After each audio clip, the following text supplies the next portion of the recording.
Here we go. Before we get started today, the CrossFit Open, it's upon us. It's happening. Registrations are going on 3 weeks out. Anyone that's a gym owner in the CrossFit world knows it's going on, and how you choose to participate is up to you. So here is a Do You Ever, the Open edition. So Blair, do you ever say, tell a member scaling is totally fine, but then think, man, you should definitely be doing this RX?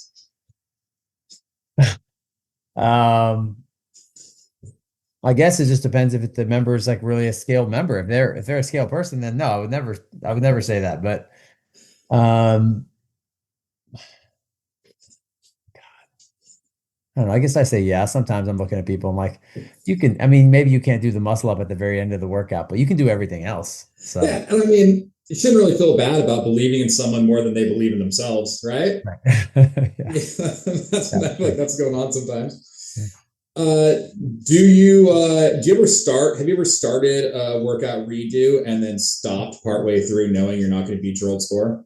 Oh, for sure. Yeah. I mean, I do. There were probably the first 10 years of the Open, I never redid a workout like on principle. I'm like, Yeah. this should be, I am what I am. But then I have retried workouts and you're not going to beat it. And you're like, oh, well then I'm just not going to suffer like this just for the sake of suffering. It feels weird, huh? Yeah, it's weird. I've only done it a handful of times, so I don't really care about the Open. But every now and then, I'm like, oh man, I just know it's like really honestly, it's for myself more than anything. I'm not trying to go anywhere. But anyway, it's I get to a certain point and I stop, and then I like look back, and then it's like, man, it just feels weird. It feels weird to like stop in the middle. Yeah, it does feel weird. Oh, what's your It makes you feel weak. It totally does. It totally does. And then later it's silly too, because I'm just doing it just because I thought I could have done better on that workout. I'm like, well, I probably could have just finished it. Like, it doesn't matter. Like, why didn't I just do it? You know, Yeah. who cares? What's your favorite open movement that you pretend to like? That I pretend to like? You know, you say it's fun, but your tone may otherwise not be, trying to get people pumped up. Like, no, man, it's cool. Everybody loves these overhead walking lunges or whatever. Oh man. I mean, the one you got to convince everybody of is thrusters, right? It's in every Open. It's always the last workout. So you have to, and everybody dreads it. It's like the movement they love to hate. So you try to like pump people up on that one. Be like, yeah, man, this is like a rite of passage. Like, see if you can do the 15s unbroken this time. Yeah. Now I feel like weighted box step overs, because there's just such a rhythm. When you can learn to kind of swing those things, it makes it so much better. But it's like, I'm not really sure I'm going to tell people like, oh, dude, you just got to swing them. And then it gets you up.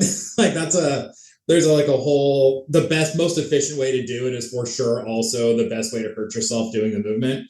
Yeah, that's a really hard movement. That's hard no matter what. Yeah.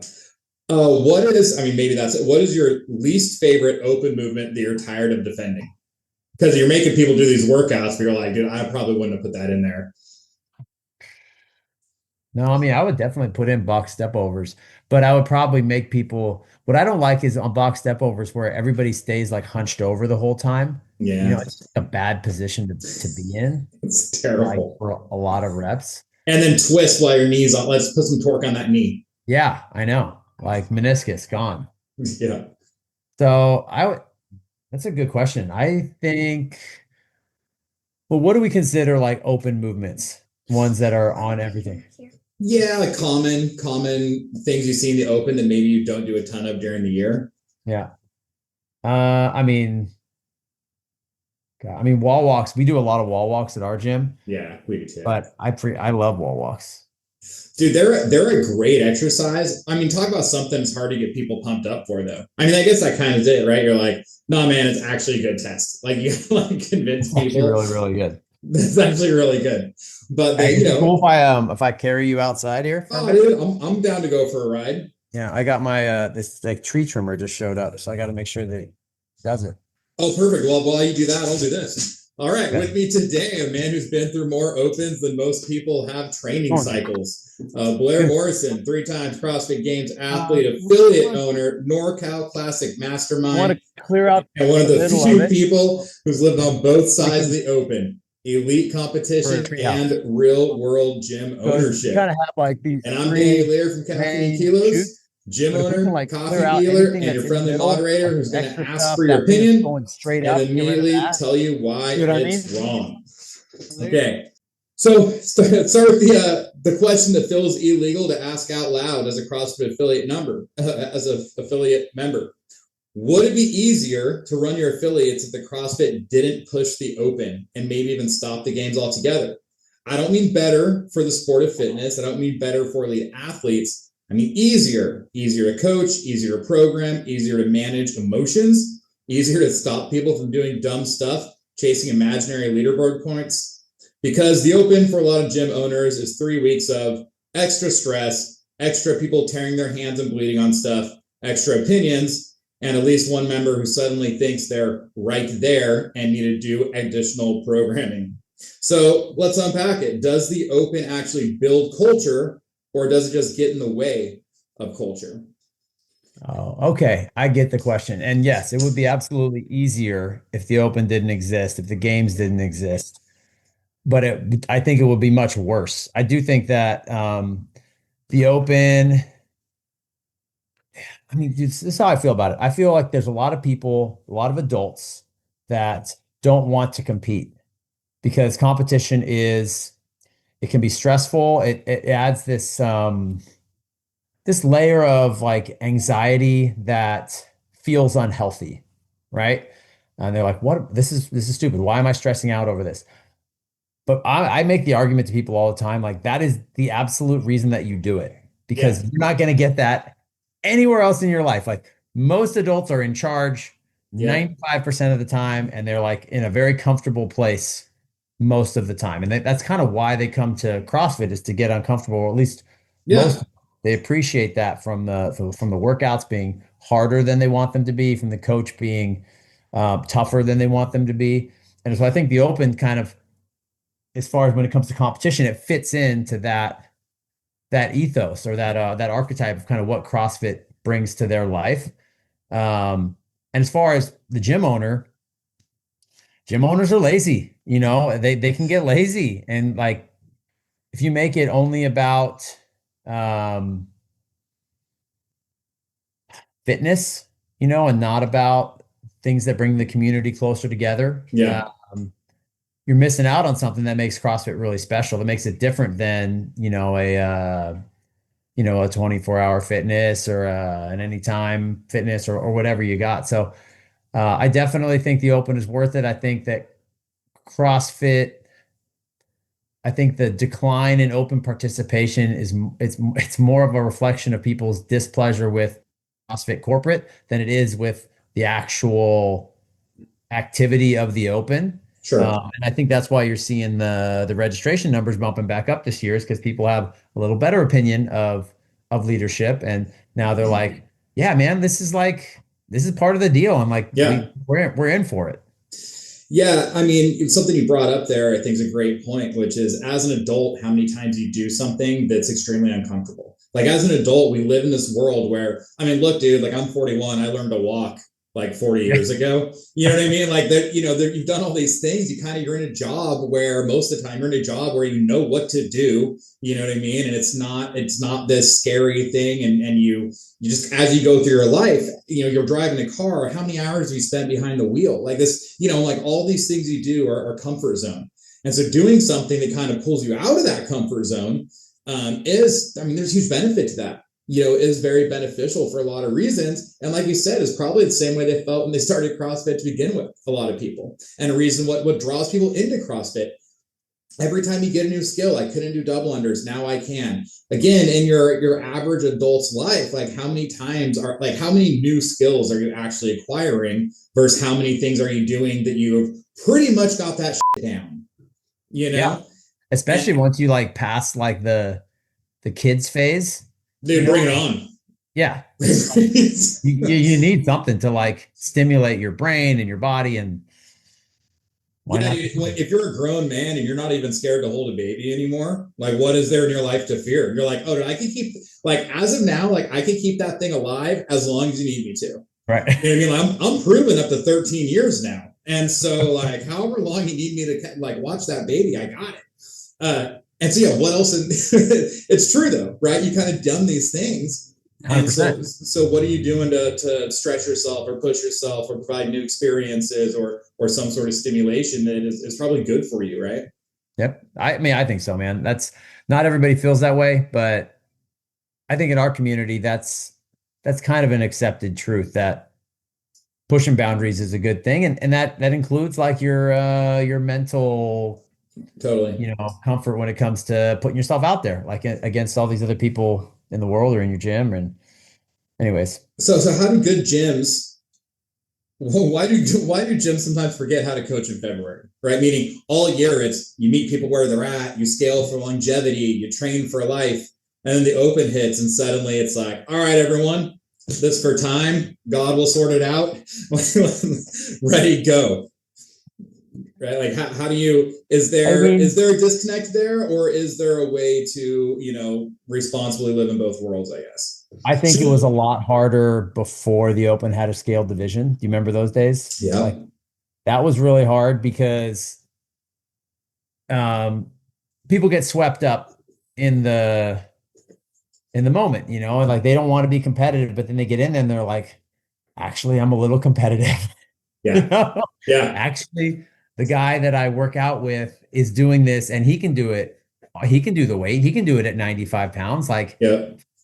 like, it, I'm going to try. I'm going to go for it. And then that is potential for injury. That is a little bit dangerous. And I think it's a good point. Like, why do people forget their normal, protocol or principles that they run their gym by? Um, so I think now that there is scale divisions, I think the coach needs to be like keeping people in their lane, keeping them safe, holding them accountable to like the same standards that they normally would have, and make it more about movement quality rather than the absolute fastest that you can go. Right. Some of that comes down to programming, right? I mean, the Open is programmed pretty simple. Aggressively. Yeah. But it's like long times. Like you're doing AMRAPs for, 15, 20 minutes of three very achievable movements. Like the volume is incredible Yeah, you're sometimes. doing So, 15 rounds in an AMRAP, right? Like that's like that's something so that I mean, happens. And I again, think kind of what you're saying, I think is interesting to point out is it's the difference between training and testing, right? And I think that's maybe what you kind of can explain to people or tell people is like, hey man, like all year we're just training to be healthy, training for life. But this is the one time a year. Hey, we got 3 weeks of this. Every week we're just going to do a test and see where you're at. We have a member who's told us a bunch of times, like he loves it because he bases his annual goals off of his open placement. Or like, right, like cool. so, like he's like, hey, I was in the whatever, top third. I was the 37th%, whatever. Next year, my goal is to be in the top 30%.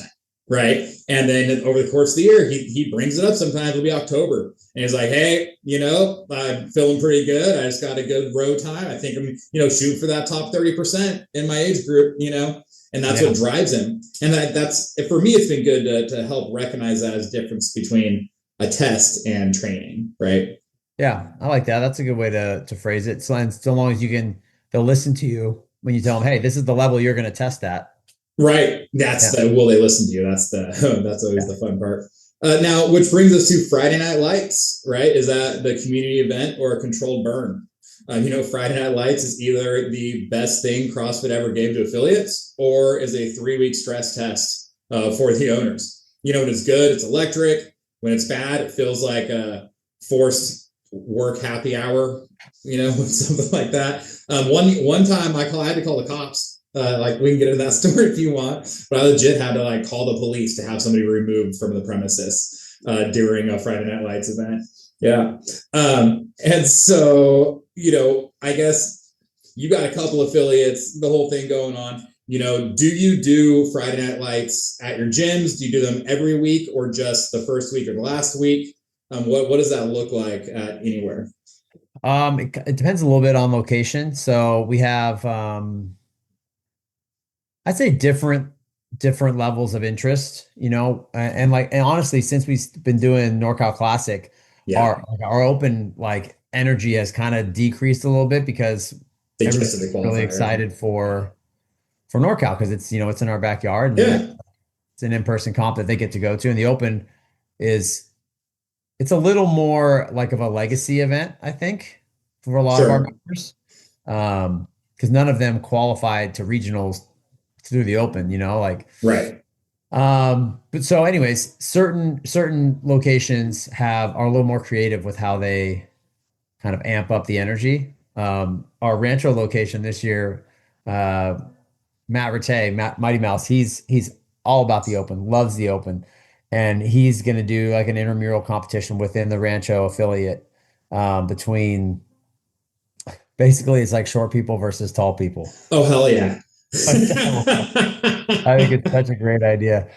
So people like That that are is, five that's a five great or idea. lower are going to be on one team, and then people that are 5'8" or above are going to be on another team. And then if you're 5'6" or 5'7", he said you can identify either way. So that's like cool. And they're going to do a Friday night event and also a Saturday morning event, so you can kind of like go to one or the other.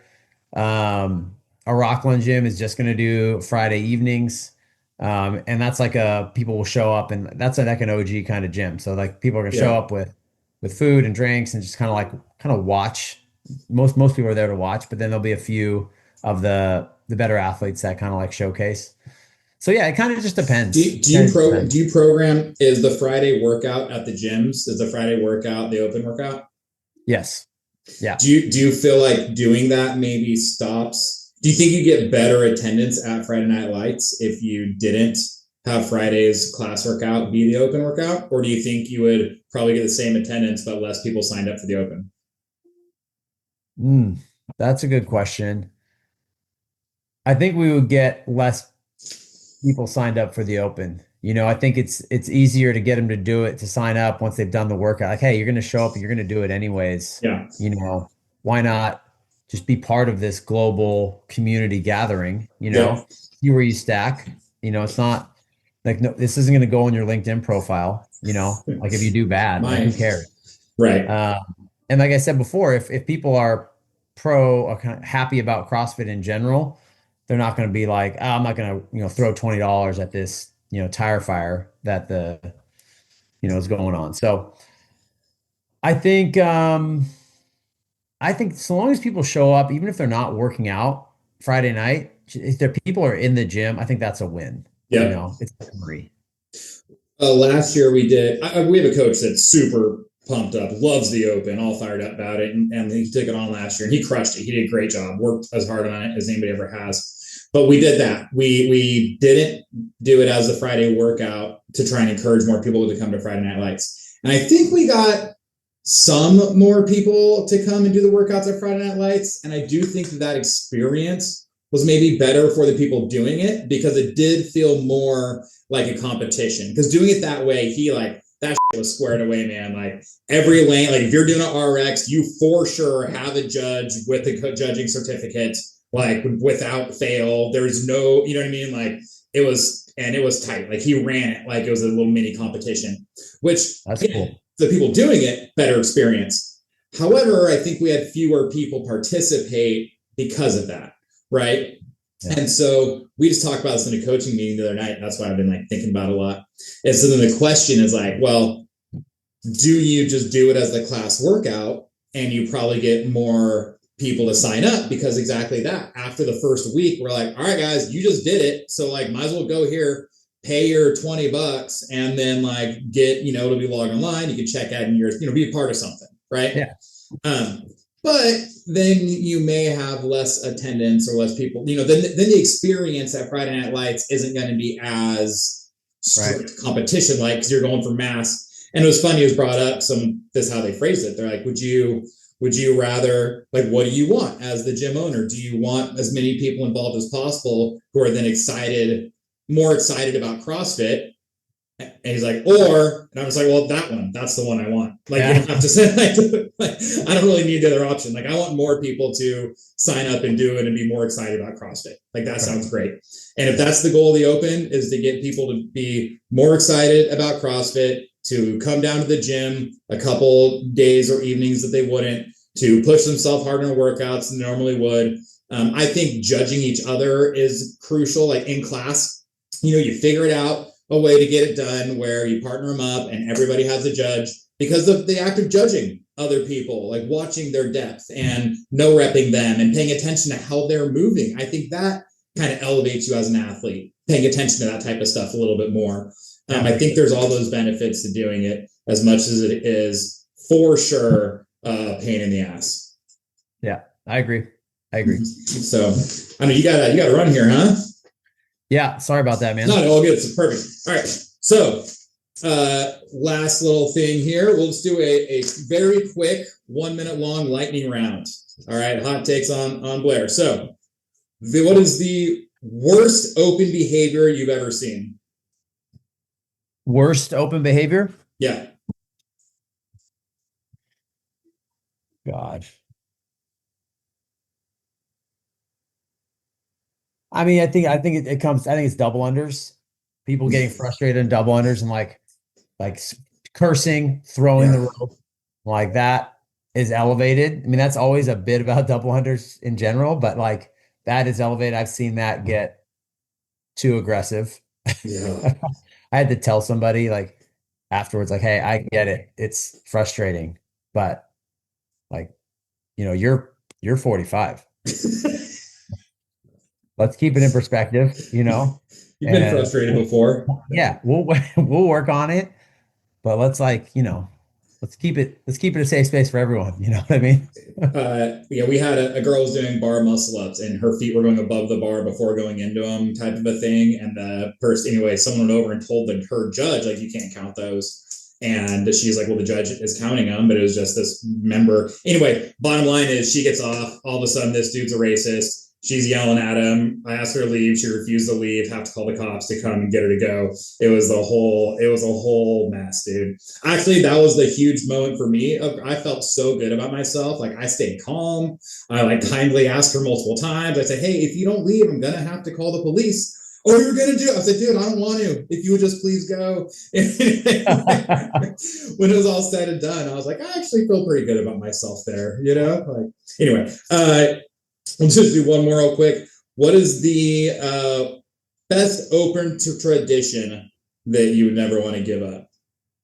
Best open tradition? Yeah, I mean, Friday Night Lights, our only open tradition. Just like having people show up and like doing heats instead of class times, Yeah. Can't think of any other tradition that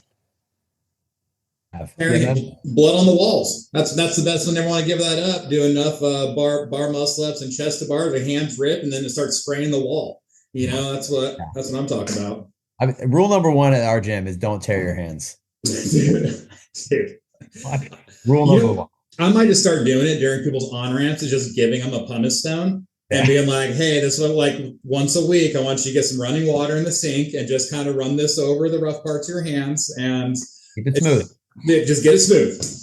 All right, that's a wrap for episode 12 of Not in My Box, the Open edition. Huge thanks to Blair Morrison for reminding us the Open isn't always about being the fittest person in the room. It's about making sure people still want to be in the room next month. If you listened and felt personally attacked, congratulations, you're one of us. Go buy some coffee from caffeineandkilos.com. Support fun competitions like the NorCal Classic that don't hate their athletes. And share this with a coach who turns up to the Open in like it's a military selection. And remember, if you say it's just for fun, your mood depends on your tiebreaker time, you're one of us. We'll see you next week and Not in My Box.